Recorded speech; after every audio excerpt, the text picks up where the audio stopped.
শাসক দলের 18 ঘা, বিপদ যেন একেবারে পিছু ছাড়ছে না।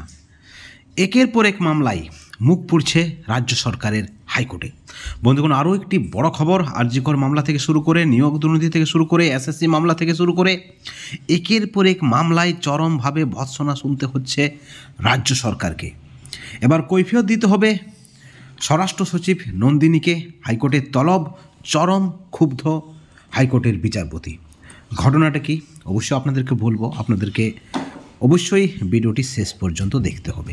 আপনারা জানেন, তৃণমূল সরকার আসার পর অর্থাৎ গত কয়েক বছর ধরে চিটফান্ড কাণ্ডে সাধারণ মানুষ একেবারে জর্জরিত, চরমভাবে প্রতারিত হয়েছে সাধারণ মানুষ, বাংলার মানুষ।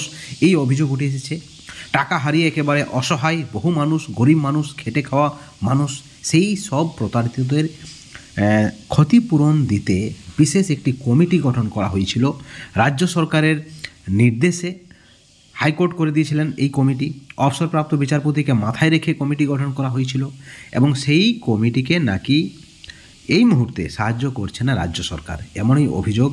এই অভিযোগের পরিপ্রেক্ষিতে চরম ক্ষুব্ধ আদালত রাজ্যের ভূমিকায়। যে অভিযোগ রয়েছে যে দিনের পর দিন রাজ্যের কাছে ওই কমিটি চালানোর জন্য পরিকাঠামো, শূন্যপদ পূরণ সহ বিভিন্ন আবেদন করা হলো সুযোগ সুবিধার, সেই আবেদন কিন্তু কার্যকর করছে না রাজ্য সরকার। কেন এভাবে অসহযোগিতা করছে রাজ্য সরকার, কারণ জানতে চাই।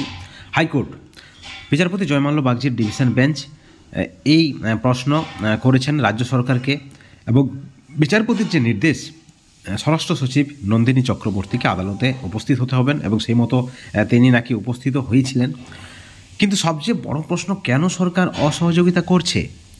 অর্থাৎ কোথাও না কোথাও রাজ্য সরকারের অনীহা চরমভাবে একটা প্রশ্নের সৃষ্টি করছে।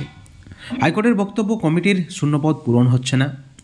যেসব কর্মী বা অফিসার সেখানে কর্মরত ছিলেন তাদের অনেকের কাজের মেয়াদ শেষ হয়ে গেছে, কিন্তু মেয়াদ বাড়ানো হচ্ছে না, কোনো পদক্ষেপ নিচ্ছে না রাজ্য সরকার। তাহলে কি রাজ্য সরকার চাইছে না সেই সকল গরিব মানুষদের টাকা ফেরত পাক?